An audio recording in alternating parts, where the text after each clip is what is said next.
warahmatullahi wabarakatuh. Salam semangat Bunda semuanya. Hari ini kita mau membahas beberapa orang tua bingung pada usia berapa sih anak-anak itu boleh diajarkan membaca.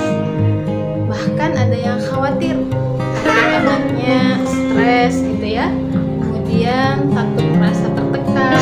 Tapi para ibu juga khawatir ketika anaknya nanti masuk sekolah SD belum bisa membaca.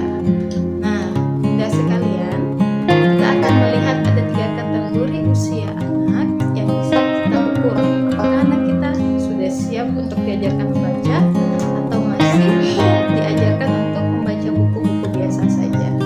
Pertama, saat anak usia 1 sampai 3 tahun, anak-anak kita sudah bisa diajarkan membaca buku-buku cerita, sudah mengenal berbagai macam benda-benda, sudah bisa diajarkan untuk ditanyakan buku yang ditanyakan, apa yang diceritakan, anak-anak sudah bisa menjelaskan.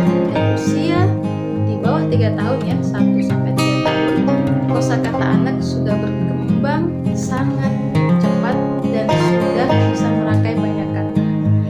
Tapi di usia ini anak-anak sebaiknya belum dipaksakan untuk diajarkan membaca. Dan usia berapakah yang kira-kira paling baik untuk anak-anak belajar membaca?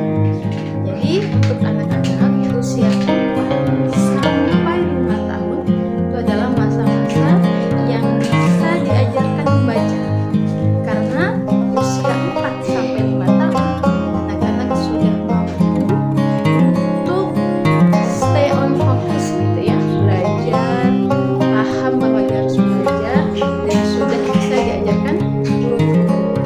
Jadi kita sekalian sudah bisa mengajarkan anak-anak di usia 4 sampai 5 tahun.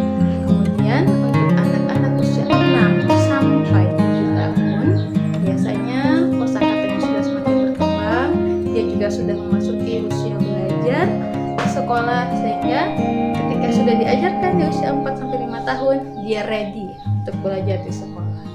Begitu Bunda sekalian, supaya kita mempersiapkan anak kita untuk bisa belajar dengan baik.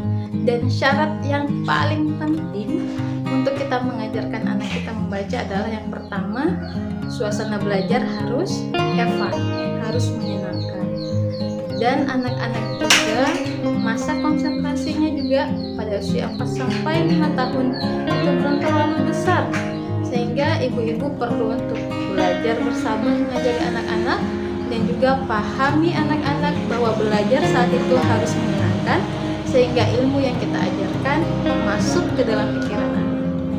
Itu saja Bunda pada hari ini, semoga bermanfaat. Assalamualaikum warahmatullahi wabarakatuh.